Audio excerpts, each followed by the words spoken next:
Hello everyone. आज जो है हम प्रोनाउन में डिस्ट्रीब्यूटिव प्रोनाउन को पढ़ेंगे। हालांकि पिछली वीडियो में हमने पर्सनल प्रोनाउन, पॉजेसिव प्रोनाउन और डिमोन्स्ट्रेटिव प्रोनाउन की चर्चा कर लिया है। आज जो है हम डिस्ट्रीब्यूटिव प्रोनाउन को समझेंगे।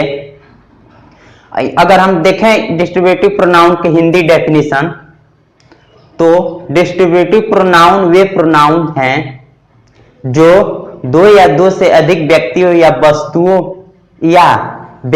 वस्तुओं के समूहों में से एक ही समय में किसी एक को अलग सूचित करे, वो हमारा डिस्ट्रीब्यूटिव प्रोनाउन कहलाता है। यानी कि दो या दो से अधिक व्यक्तियों या वस्तुओं में से या व्यक्तियों या वस्तुओं के समूहों में से एक समय में किसी एक को अलग सूचित करे, वो हमारा डिस्ट्रीब्यूटिव प्रोनाउन कहलाता है। और डिस्ट्रीब्यूटिव प्रोनाउन हमारा मुख्य रूप से तीन होता है: ईच, आइदर, नाइदर।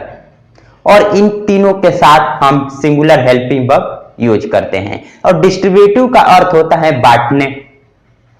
अब देखते हैं कि हमारे पास डिस्ट्रीब्यूटिव प्रोनाउन हमारे पास होता है ईच होता है, आइदर होता है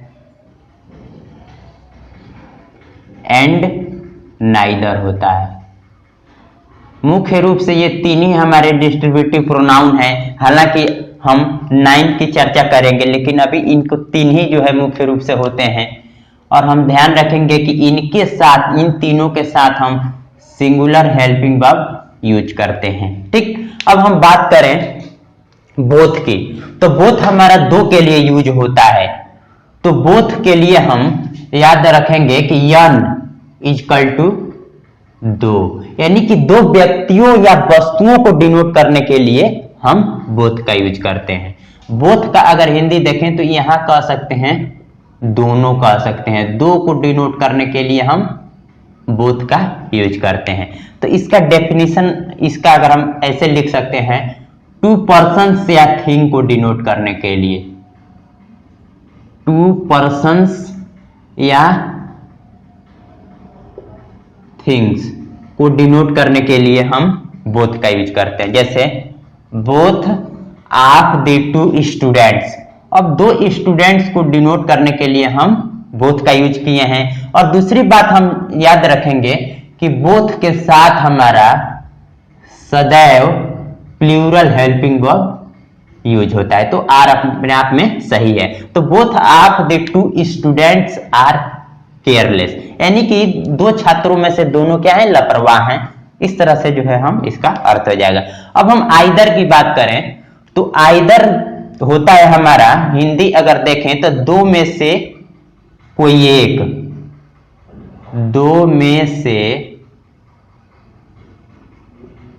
कोई एक की बात की जाए तो वहां पर हम आइदर का यूज करते हैं। इनके लिए हम इस तरह से समझने के लिए यन इक्वल टू दो, एन इक्वल टू दो में से कोई एक, वन यहां हम लिख दे रहे हैं, एन इक्वल टू टू और एरो बनाकर वन, यानी कि दो में से कोई एक को डिनोट to के लिए हमारा आइदर का यूज होता है। तो अब यहां हम इसको वन एरो बना देते हैं। तो अब हम आउट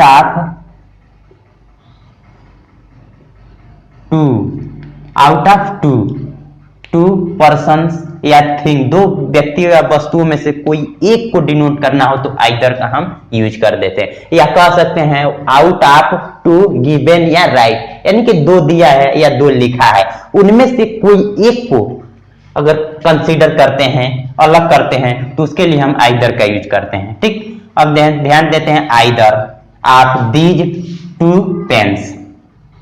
ठीक, either of these two pens are black. और हमने बताया था कि आइदर के साथ सिंगुलर हेल्पिंग वर्ब, तो यहां आर को हटाएंगे और ईच को सेलेक्ट करेंगे। ठीक, तो अब ये हो जाएगा either of these two pens is black, यानी कि दो पेनों में से कोई एक, दो में से कोई एक की बात की जाए, दो पेनों में से कोई एक काला है। ठीक, अब हम नाइदर की बात करें तो अब नाइदर का हिंदी होता है दो में से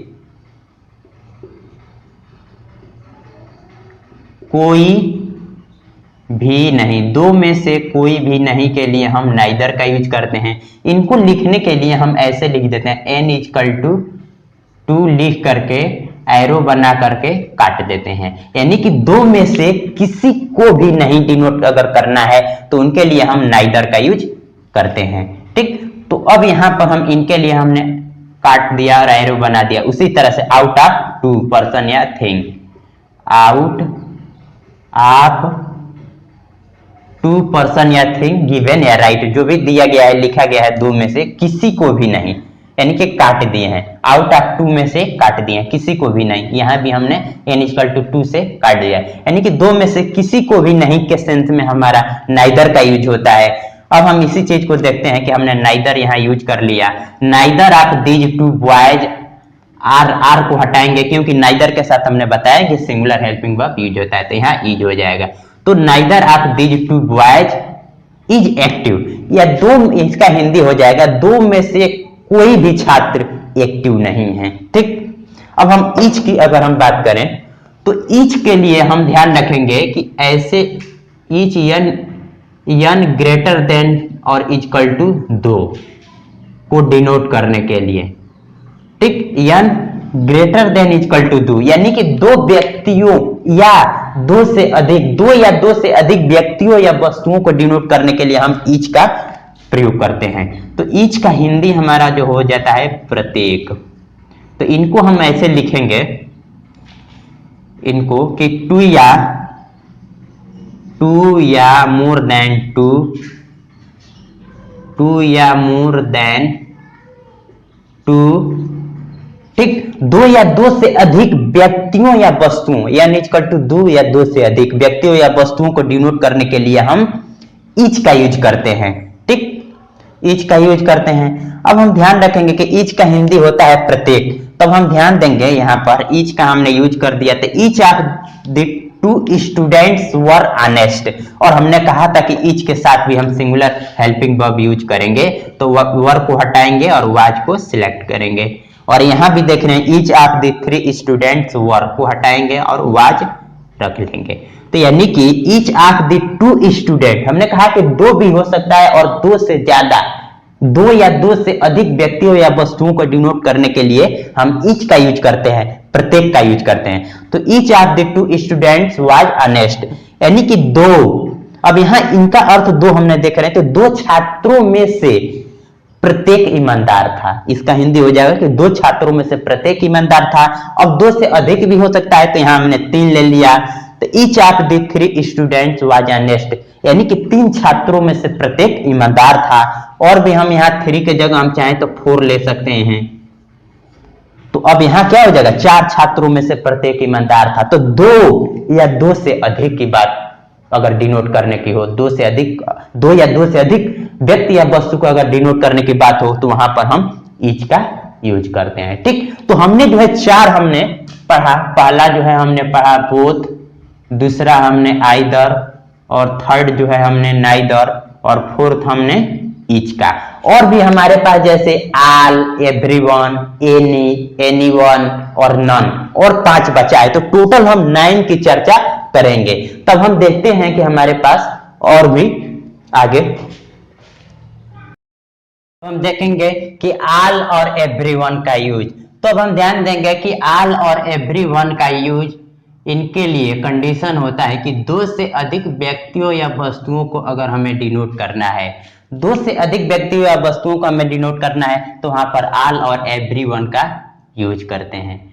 तो अब यहां ध्यान रखेंगे इनके लिए कि मोर देन 2 पर्सन या थिंग, मोर देन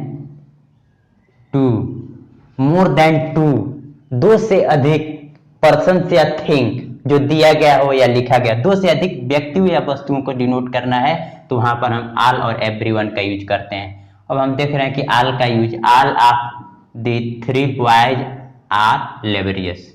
तो अब हम देख रहे हैं कि तीनों, कह सकते हैं कि तीनों लड़के परिश्रमी हैं, यानी कि 2 से अधिक की अगर हम बात कर रहे हैं। अब हम एवरीवन इसी तरह से देख रहे हैं कि everyone of the 4 students came to attend the class. तो अब यहाँ पर चारों छात्र जो है स्कूल अटेंड करने की बात की जाए तो 4 छात्र डिनोट किया जा रहा है, तो यहाँ पर हम एवरीवन का यूज, यानी कि 2 से अधिक के लिए ऑल और एवरीवन का यूज करते हैं। अब हम बात करते हैं कि एनी और एनीवन का यूज कहाँ करते हैं, तो इनके लिए कंडीशन है कि 2 से अधिक व्यक्ति या वस्तु हों, उनमें से किसी एक को डिनोट करना हो, तो इनके लिए वन, इनमें से क्या करेंगे, आउट ऑफ मोर देन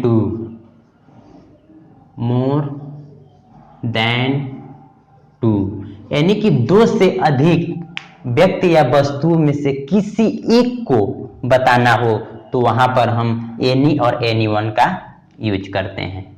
ठीक, जैसे he has bot either of the 4 books.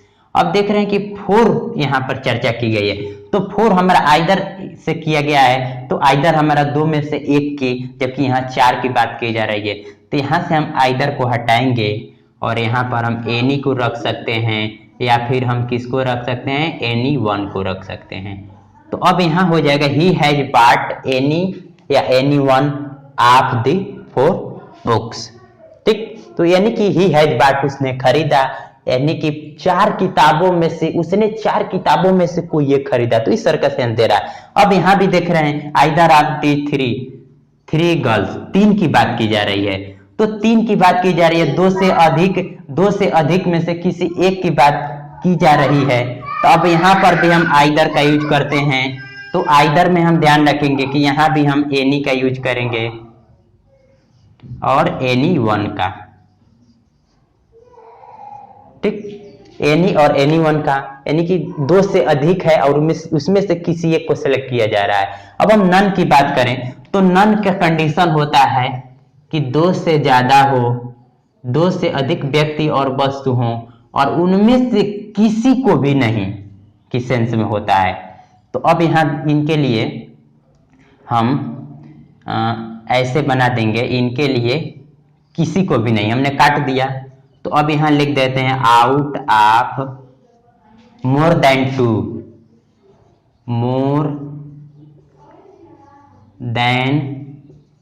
To persons या थिंग, यानी कि 2 से अधिक व्यक्ति या वस्तु हो और उनमें से किसी को भी नहीं के सेंस में हमारा जो होता है नन का यूज होता है। अब हम देख रहे हैं कि none of the 5 students is are laborious.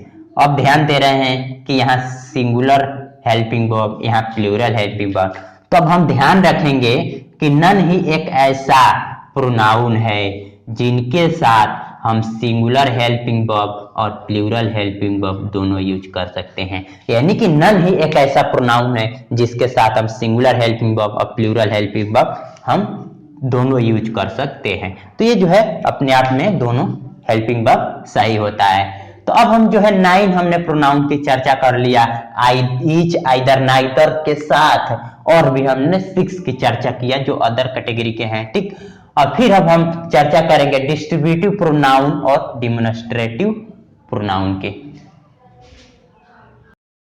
हम देखेंगे कि डिस्ट्रीब्यूटिव एडजेक्टिव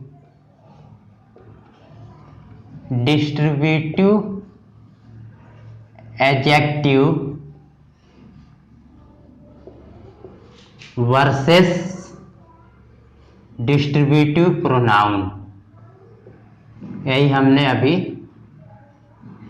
हालांकि हमने डिमोन्स्ट्रेटिव बोल दिया था। Distributive adjective versus distributive pronoun की हम चर्चा करेंगे। ठीक, distributive adjective versus distributive pronounce.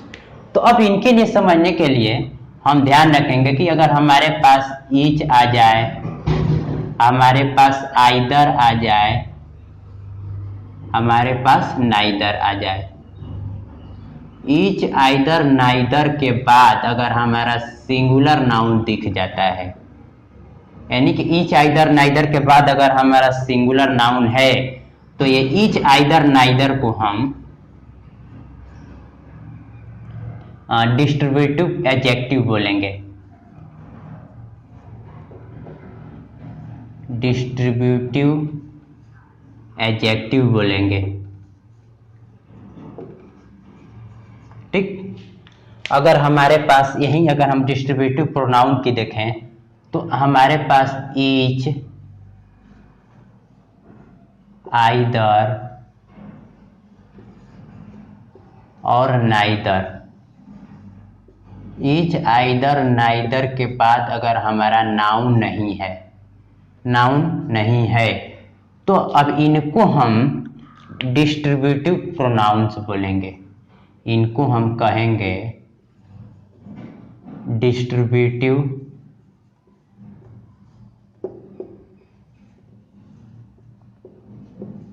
Pronounce. ठीक। और इनका जो है डिस्ट्रीब्यूटिव प्रोनाउन का एक खास बात है कि ये जो है अपने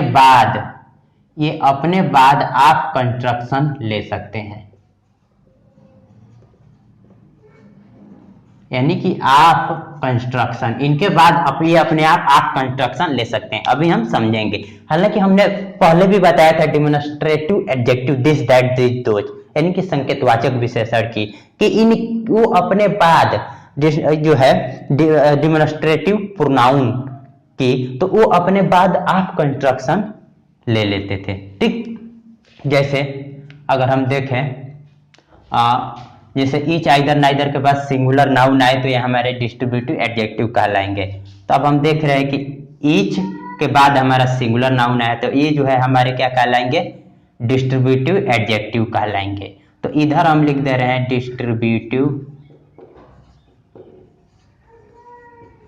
डिस्ट्रीब्यूटिव एडजेक्टिव, और इधर हम लिख दे रहे हैं डिस्ट्रीब्यूटिव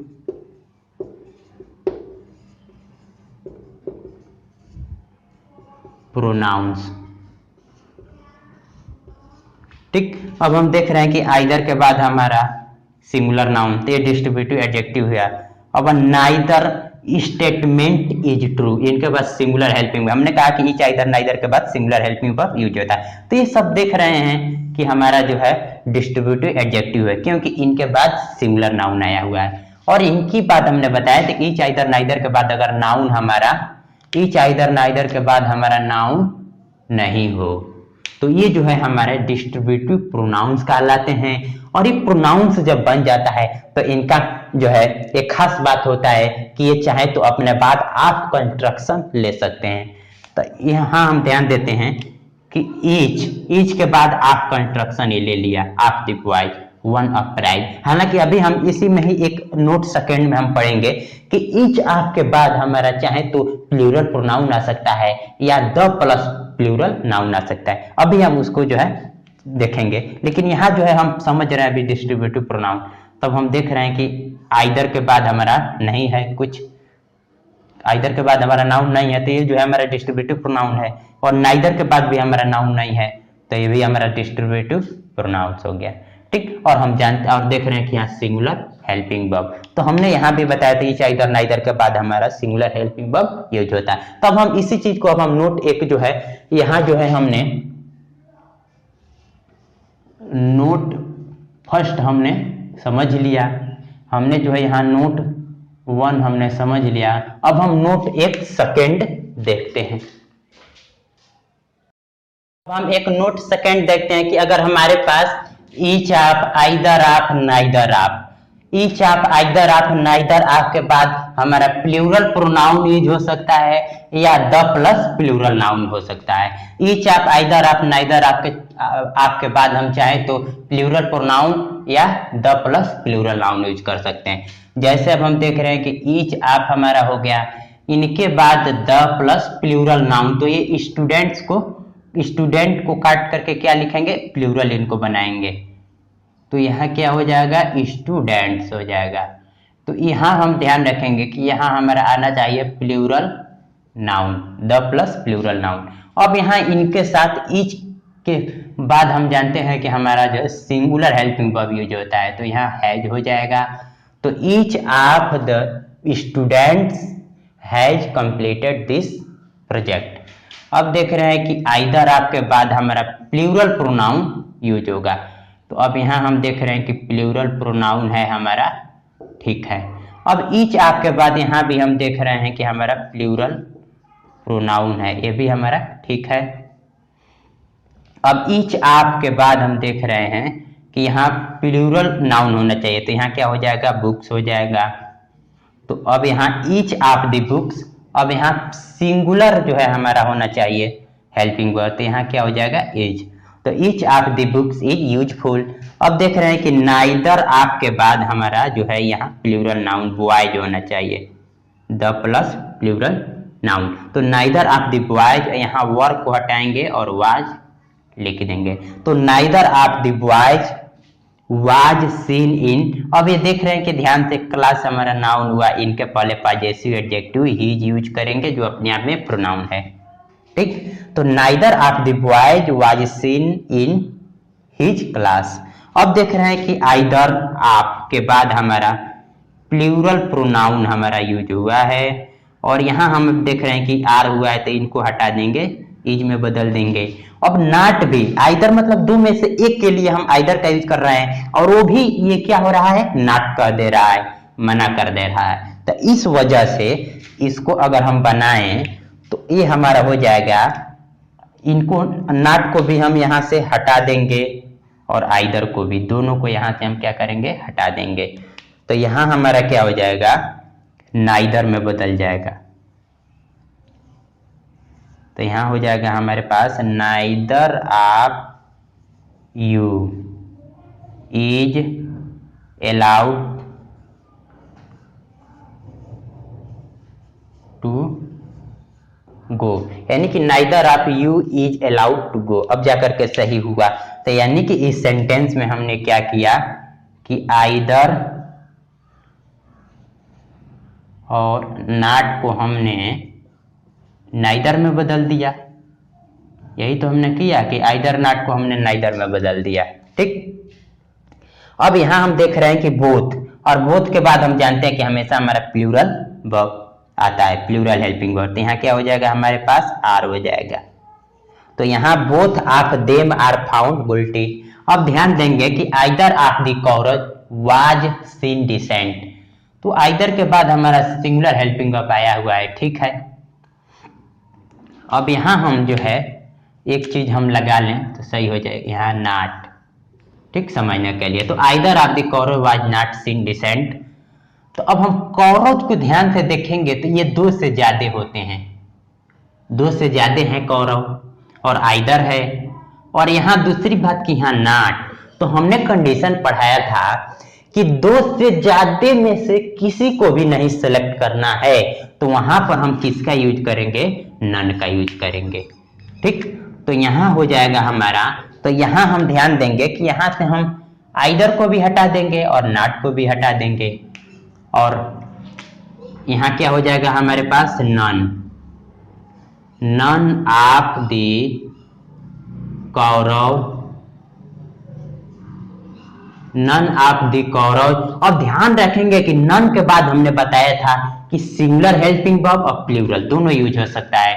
तो हम चाहे तो वाज भी हमारा सही है और वर भी सही है, ठीक। तो none of the Kaurav was were दोनों सही है। और यहां हम ध्यान देंगे सीन डिसेंट। तो अब जाकर के सेंटेंस सही हुआ, none of the Kaurav was were seen decent, क्योंकि कौरव दो से ज्यादा है और यहाँ नॉट भी लग गया। तो अब हम देख रहे हैं कि आइदर नॉट को भी हमने यहाँ नन में बदल दिया, ठीक। तो अब ये जो है हमने नोट जो है हमने सेकेंड हमने समझा, और एक और नोट हम समझ लेते हैं थर्ड में। जैसे नोट थर्ड देखेंगे कि हमारे पास each, either, neither, any, any one, none. Each, either, neither, any, any one, none के लिए हम सिंगुलर प्रोनाउन यूज करते हैं। जैसे अब हम देख रहे हैं कि ईच, इनके लिए अब हम सिंगुलर प्रोनाउन अब देख रहे हैं कि यहाँ इनके लिए हमने बताया था कि सिंगुलर हेल्पिंग वर्ब, तो यहाँ हैज हो जाएगा। तो each of the boys has. अब यहाँ देख रहे हैं कि देयर, ये हम देख रहे हैं कि नाउन हुआ, नाउन के पहले पॉजेसिव एडजेक्टिव हिज का यूज होता है। तो each of the boys has his on book. अब देख रहे हैं कि ईच ऑफ द, यही सेंटेंस हमारा भी यहाँ भी दे गया, ईच ऑफ एक साथ, ठीक। उसके बाद द प्लूरल नाउन, उसके बाद सिंगुलर हेल्पिंग वर्ब, उसके बाद पॉजेसिव एडजेक्टिव नाउन। अब यहाँ भी देख रहे हैं कि नन शुड हैड, यहाँ इसको अगर नाउन मान लेते हैं तो इनके पहले पॉजेसिव एडजेक्टिव हमारा क्या हो जाएगा, यूज हो जाएगा। अब हम ध्यान देते हैं कि बोथ आप एक साथ, the friend, the plus plural noun. अब हम जानते हैं कि बोथ के बाद हमारा प्लूरल हेल्पिंग वर्ब यूज होता है, तो यहाँ क्या हो जाता है, हैव। तो बोथ आप the friends have not paid there fees, तो देयर को हटाएंगे, यहाँ हीज रखेंगे, यानी कि और यहाँ देख रहे हैं कि नॉट लग गया, ठीक। तो अब यहाँ हम ध्यान रखेंगे कि नॉट लग गया, तो इस सेंटेंस में यहाँ नॉट को भी हटा देंगे और बोथ को भी हटा देंगे, ठीक। तो इसका सही अगर हम बनाएं तो बोथ और नॉट मिल करके हमारा क्या बन जाएगा, नाइदर। तो ये हो जाएगा नाइदर ऑफ द फ्रेंड्स, ठीक। और हमने बताया था कि ईच आइदर नाइदर के बाद हमारा सिंगुलर हेल्पिंग वर्ब यूज होता है, तो यहाँ हैज हो जाएगा। जबकि ये सेंटेंस तो सही था, लेकिन यहाँ नॉट होने की वजह से बोथ नॉट मिल करके नाइदर में बदल गया, और नाइदर के बाद सिंगुलर हेल्पिंग वर्ब, तो neither of the friends has paid his fee. अब जाकर के ये सेंटेंस हमारा क्या हुआ, सही हुआ। तो इनमें हमने देखा कि बोथ और नॉट को हमने किस में बदल दिया, नाइदर में बदल दिया, बोथ नॉट को हमने नाइदर में बदल दिया। तो इस तरह से जो है हमने नोट थर्ड भी, नोट फर्स्ट, नोट सेकेंड और नोट थर्ड हमने समझा। अब हम कुछ रूल देखते हैं। सेंटेंस 4 लिखे हैं, इसमें देख रहे हैं कि I gave them each some money, she sent us each a gift, he likes each of them, the publisher always encourage each of us। अब इस सेंटेंस में हम देख रहे हैं कि आई हमारा सब्जेक्ट हुआ, गेव हमारा वर्ब हुआ।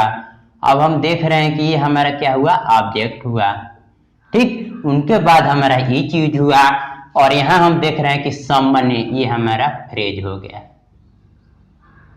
ठीक। अब यहां भी हम देख रहे हैं कि सी हमारा सब्जेक्ट हो गया, सेंट हमारा वर्ब हो गया, अस हमारा ऑब्जेक्ट हो गया, और ईच हमारा यूज हो गया, और यहां देख रहे हैं कि हमारा गिफ्ट हमारा क्या हुआ, फ्रेज हो गया, ठीक। तो इसको लेकर के एक रूल हम तैयार करते हैं।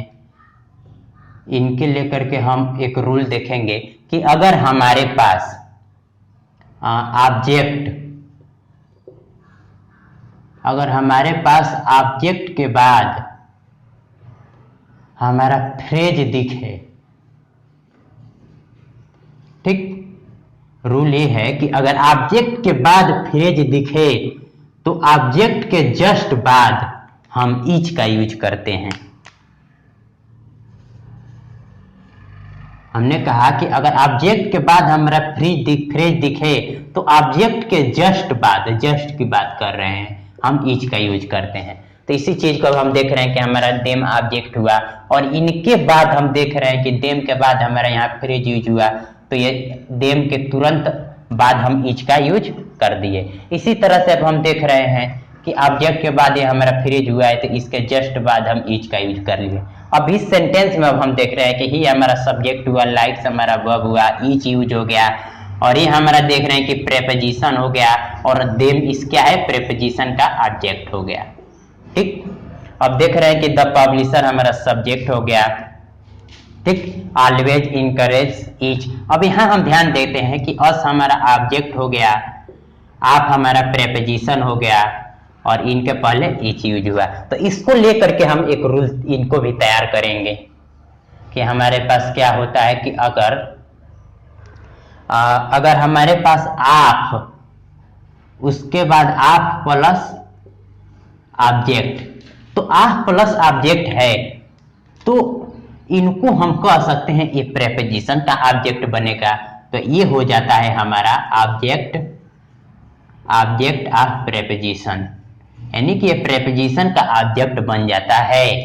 तो अब इनके बाद अब अगर हम आप यानी कि प्रेपोजिशन के ऑब्जेक्ट के बाद अगर हमारा फ्रेज जो है नहीं दिखा, अगर प्रेपोजिशन यानी कि प्रेपोजिशन के ऑब्जेक्ट के बाद अगर हमारा फ्रेज नहीं दिख रहा है, तो हम करते क्या हैं कि इस प्रेपोजिशन के ऑब्जेक्ट के हम जस्ट बाद यानी कि जस्ट पहले कहेंगे, जबकि यहाँ जस्ट बाद हमने यूज किया, ऑब्जेक्ट के जस्ट बाद हमने ईच का। तो अब यहाँ आप प्रेपोजिशन के ऑब्जेक्ट के जस्ट पहले हम ईच का यूज कर देते हैं। यही हमने रूल पढ़ा कि अगर हमारे पास प्रेपोजिशन के ऑब्जेक्ट के बाद अगर फ्रेज नजर नहीं आ रहा है तो इस प्रेपोजिशन के ऑब्जेक्ट के जस्ट पहले हम ईच का यूज कर देते हैं।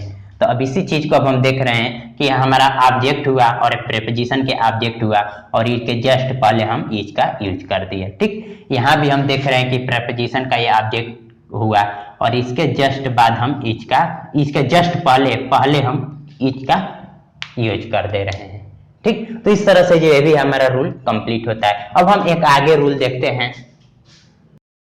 अब देख रहे हैं सेंटेंस हमारे पास, they each have forced him to go to college, we each tried our best to catch the thief, we each have advised him to give up smoking, we each tried our best to win the match. अब हम देख रहे हैं कि दे हमारा subject हुआ और each use हुआ है और इनके बाद हम ध्यान दे रहे हैं कि हेल्पिंग वर्ब यूज हुआ है। वी हमारा देख रहे हैं कि सब्जेक्ट है, इनके बाद इन ईच, और यहाँ देख रहे हैं कि मेन वर्ब यूज हुआ है। ठीक, अब देख रहे हैं कि वी हमारा सब्जेक्ट है, यहाँ हम देख रहे हैं कि हेल्पिंग वर्ब यूज हुआ है और यहाँ ईच के बीच में हुआ है। अब वी हमारा सब्जेक्ट है, ईच यूज हुआ है और यहाँ हम देख रहे हैं कि मेन वर्ब यूज हुआ है। तो इनको लेकर के एक रूल हम ध्यान देंगे कि ईच का यूज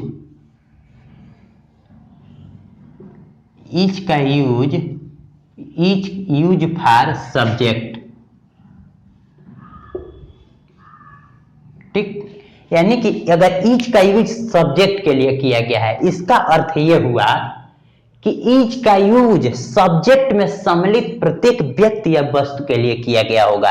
अगर ईच का यूज सब्जेक्ट के लिए हो रहा है तो इसका अर्थ ये होगा कि ईच का प्रयोग सब्जेक्ट में सम्मिलित प्रत्येक व्यक्ति या वस्तु के लिए किया गया है। तो इनके लिए हम रूल हम ध्यान देते हैं, तब हमारे पास कि अगर ईच का यूज सब्जेक्ट में सम्मिलित प्रत्येक व्यक्ति या वस्तु के लिए किया गया है तो इनके लिए हम ध्यान रखेंगे कि हमारे पास ईच का यूज जो होता है सब्जेक्ट यहाँ हो जाएगा और हमारा ध्यान रखेंगे कि मेन वर्ब और या हेल्पिंग वर्ब। इनके बाद यानी कि सब्जेक्ट के हमारा जो है बाद, सब्जेक्ट के बाद और हेल्पिंग वर्ब या मेन वर्ब के पहले हम ईच का यूज कर देते हैं। ठीक, तो हमने यही कहा कि इस दशा में अगर ईच का यूज सब्जेक्ट के लिए हो रहा है तो इसका मतलब ये हुआ कि ईच का प्रयोग सब्जेक्ट में सम्मिलित प्रत्येक व्यक्ति या वस्तु के लिए किया गया है। तब हमारे साथ होता क्या है कि सब्जेक्ट के बाद और हेल्पिंग वर्ब या मेन वर्ब के पहले हम ईच का यूज कर देते हैं। तो अब इस चीज को अब हम ध्यान देंगे। तो हेल्पिंग वर्ब को हम जानते हैं कि ऑक्सिलरी वर्ब भी हम कहते हैं, जो हम बता चुके हैं, अब बताएंगे भी आगे। ठीक, हेल्पिंग वर्ब को हम ऑक्सिलरी वर्ब कहते हैं। ठीक, तब हम देख रहे हैं कि सब्जेक्ट और यहाँ हेल्पिंग वर्ब दोनों के बीच में ईच, सब्जेक्ट और मेन वर्ब दोनों के बीच में ईच, और देख रहे हैं कि सब्जेक्ट और हेल्पिंग वर्ब दोनों के बीच में ईच, वी और यहाँ देख रहे हैं कि सब्जेक्ट और मेन वर्ब दोनों के बीच में हम ईच का यूज किया, यानी कि सब्जेक्ट और हेल्पिंग वर्ब या मेन वर्ब दोनों के बीच में हम किसका यूज कर रहे हैं, ईच का। ईच का हिंदी होता है प्रत्येक, और हमने बताया था कि ईच का यूज हमने जो है दो या दो से अधिक को डिनोट करने के लिए, दो या दो से अधिक व्यक्तियों या वस्तुओं को डिनोट करने के लिए ईच का हम यूज करते हैं। तो इसी तरह से जो है हमने they each have forced him to go to college, इसी तरह से सारी हमने सेंटेंस जो है ईच को से बीच में हमने सब्जेक्ट और हेल्पिंग वर्ब मेन वर्ब के बीच में सिलेक्ट करके समझ लिया। अब हम एक आगे रूल देखते हैं। हम देखते हैं sentence, neither of the pens writes well, none of the pens write well, none of the girls of this school is are guilty. अब हम देख रहे हैं कि हमारे पास नाइदर ऑफ आ गया और यहाँ नन ऑफ आ गया और यहाँ भी नन ऑफ आ गया। ठीक, अब the pens, the plus plural noun, यहाँ भी द प्लस प्लूरल नाउन और यहाँ भी द प्लस प्लूरल नाउन। ठीक, अब देख रहे हैं कि सिंगुलर वर्ब, प्लूरल वर्ब, अब यहाँ देख रहे हैं कि सिंगुलर हेल्पिंग वर्ब, यहाँ प्लूरल हेल्पिंग वर्ब, और नन के बाद सिंगुलर और प्लूरल दोनों हेल्पिंग वर्ब यूज होता है। ठीक, तो अब इनके लिए हम एक रूल देखेंगे कि अगर हमारे पास जो है नाइदर या नन के बाद हमारा आप आ जाए, यानी कि नाइदर आप नन आप के बाद अगर हमारा द प्लस प्लूरल नाउन हो, द प्लस प्लूरल नाउन हो, ठीक, कि नाइदर आप नन आप के बाद अगर हमारा द प्लस प्लूरल नाउन हो और इस द प्लस प्लूरल नाउन से पहले हमारा न्यूमरल एडजेक्टिव, न्यूमरल एडजेक्टिव, ठीक, का पता ना हो। ठीक, यानी कि नाइदर आप नन आपके बाद प्लूरल नाउन हो और इनसे पहले न्यूमरल एडजेक्टिव ना हो, तो हमारा जो है नाइदर आप, नाइदर और नन से ही यन का पता चल जाता है। यन कहने का मतलब ये होगा कि व्यक्तियों और वस्तुओं की संख्या का पता इसी से चल जाता है। अगर यहाँ द प्लस प्लूरल नाउन के पहले न्यूमरल एडजेक्टिव अगर हमारा ना हो तो इस नाइदर और नन से ही हमारा यन का पता चल जाता है, और यन हमारा व्यक्तियों और वस्तुओं की संख्या का पता चल जाता है। जैसे अब हम देख रहे हैं कि नाइदर ऑफ द पेज, इनके पहले कोई कुछ बताया नहीं गया है, तो अब यहाँ नाइदर से ही हमारा इसका अर्थ क्लियर हो जाएगा कि neither of the page rights well, तो यानी कि दो कलमों में से एक, नाइदर का मतलब ये होता है दो में से क्या हो जाता है, कोई नहीं, यानी कि दो कलमों में से कोई भी अच्छा नहीं चलता है, दो कलमों में से कोई भी अच्छा नहीं चलता है। अब यहाँ देख रहे हैं कि नन से, none of the pens write well, दोनों ही हम यूज कर सकते हैं नन के साथ। तो अब यहाँ ध्यान देखें, दो से अधिक कलमों में से, नन ये बता रहा है कि दो से अधिक कलमों में से कोई भी अच्छा नहीं चलता है, दो से अधिक कलमों में से कोई भी अच्छा नहीं चलता है। अब हम यहाँ नन ये भी बता रहा है कि यहाँ दो से अधिक लड़कियों में से कोई भी अपराधी नहीं है, तो नन ये बताता है कि दो से अधिक में से कोई नहीं। ठीक, तो अब इसी तरह से अगर हम चाहें तो एक और भी यूज कर सकते हैं, जैसे एक सेंटेंस हम ले सकते हैं इनके लिए, जैसे neither of our hands, neither of our hands is damaged. ठीक, अब इस सेंटेंस हमारा बता रहा है कि ये जो हाथ जो है हमारा डैमेज नहीं है, तो नाइदर बता रहा है, नाइदर यानी दो में से कोई नहीं, तो यानी कि हाथ हमारा दो ही न होता है, तो इनमें से कोई नहीं बता रहा है। ठीक, तो अब हम यहाँ सिंगुलर हेल्पिंग वर्ब, ठीक है, और यहाँ हमारा नाइदर यानी कि अब आवर हैंड्स हमारा जो क्या होता है, n इक्वल टू 2, तो यानी कि यहाँ से दो में से हमारा क्या हुआ, कोई नहीं, यानी कि कोई हाथ हमारा जो क्या है डैमेज नहीं है। तो ये जो है ये नाइदर हमसे हमारा क्या पता चल रहा है, n का पता चल जा रहा है। ठीक, तो यहां भी हम देख रहे हैं कि नाइदर और नन से n का पता, नाइदर और नन से n का पता चल जा रहा है।